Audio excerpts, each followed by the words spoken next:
साथियों, प्रबल राजयोग, लग्न, प्रसिद्धि और समृद्धि। किसी राजा की कुंडली में ये स्थितियाँ बनती ही बनती हैं। यानी प्रबल राजयोग प्रसिद्धि के साथ एक मजबूत लग्न का होना बहुत आवश्यक है। अहंकार, भ्रष्टता और अकर्मण्यता उसके पतन का कारण बनती है। एक बार फिर से चर्चा, बाबर की कुंडली में कोई तो बात थी जो उसकी पीढ़ियों ने राज किया।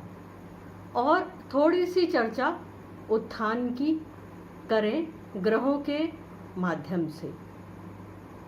14 फरवरी 1483 को बाबर के जन्म के समय चंद्रमा मेष राशि में गोचर कर रहा था। भरणी नक्षत्र में, जिसका स्वामी शुक्र है, जो ऐश्वर्य है, कला का प्रतीक माना जाता है।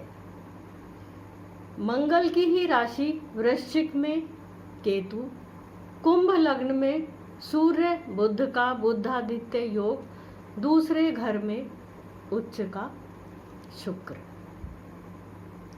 कुंभ में ही मंगल दशम का स्वामी। यानी कुल मिलाकर लग्न बहुत बली और उसका प्रभाव व्यक्ति का स्वयं में अच्छा और परफेक्ट होना। समय स्वयं को कभी नहीं दोहराता।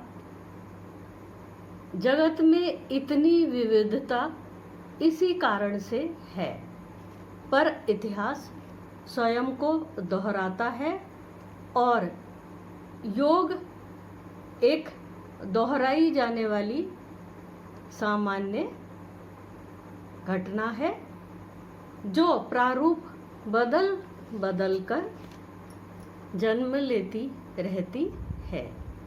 इसी से राजा के घर राजा होते रहे, पर बिल्कुल पूर्वज जैसे नहीं। पूर्वजों से गुण धर्म आगे जाते रहे।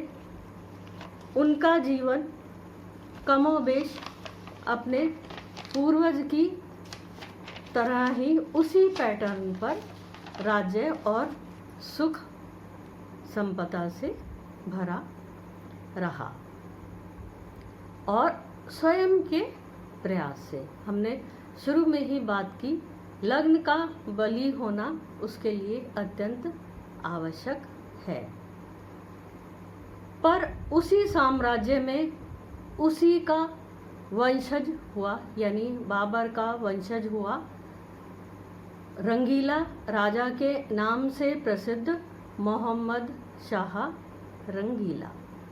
साथियों, सूर्य और शुक्र का आपस में मित्रवत व्यवहार नहीं है। सूर्य की राशि में बैठकर शुक्र या तो कमज़ोर हो जाता है या किसी खराब स्थान पर बैठ जाए तो उस स्थान को विषाक्त भी कर देता है। उस राजा के साथ यही हुआ।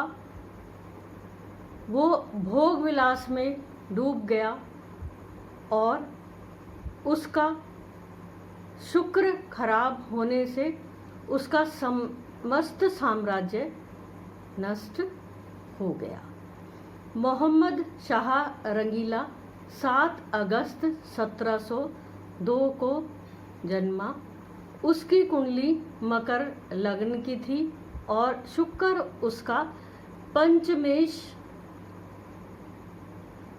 होकर अष्टम स्थान में सिंह राशि में विराजित था, जिसने उसके लिए राजभंग योग का निर्माण किया।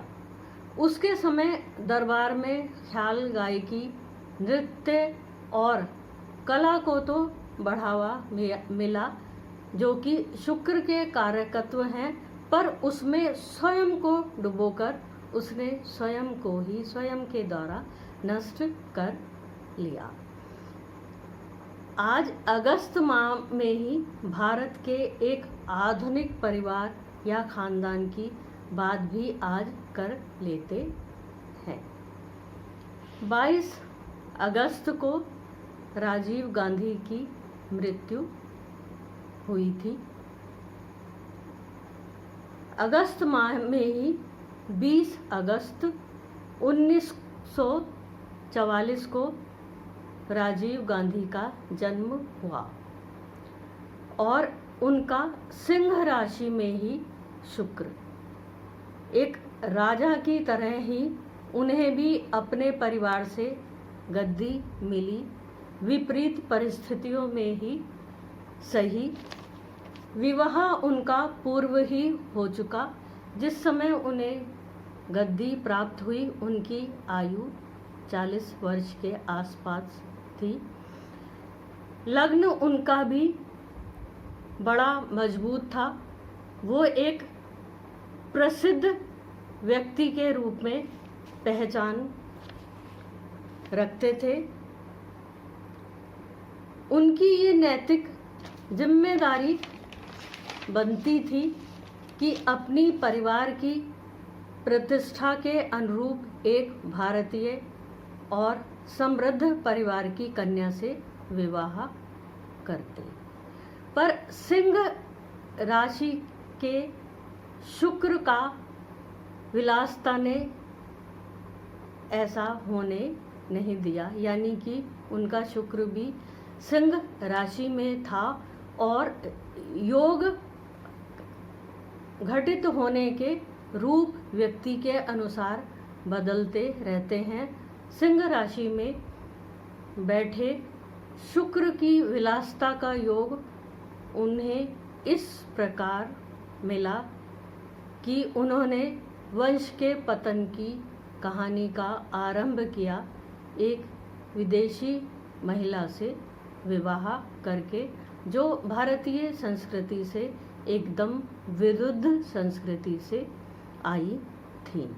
आज उनके पीछे राहुल जैसा वंशज है, जो अपने पूर्वजों के समकक्ष कहीं भी नहीं। उसके शुक्र की स्थिति और भी खराब है। वो चंद्रमा की कर्क राशि में है। चंद्रमा और शुक्र की भी आपस में सूर्य शुक्र की ही तरह मित्रता नहीं है। उनके जीवन में व्यक्तिगत जटिलताएं तो हैं ही, उनके निर्णयों में भी एक अलग तरह का दृष्टिकोण दिखाई पड़ता है, जिसमें खानदानीपन बिल्कुल नहीं झलकता। उनका साम्राज्य इसी शुक्र के कारण सिर्फ स्वयं तक ही सिमटा हुआ है, जिसका स्वामी शुक्र अपनी शत्रु राशि कर्क राशि में बैठकर बहुत कमज़ोर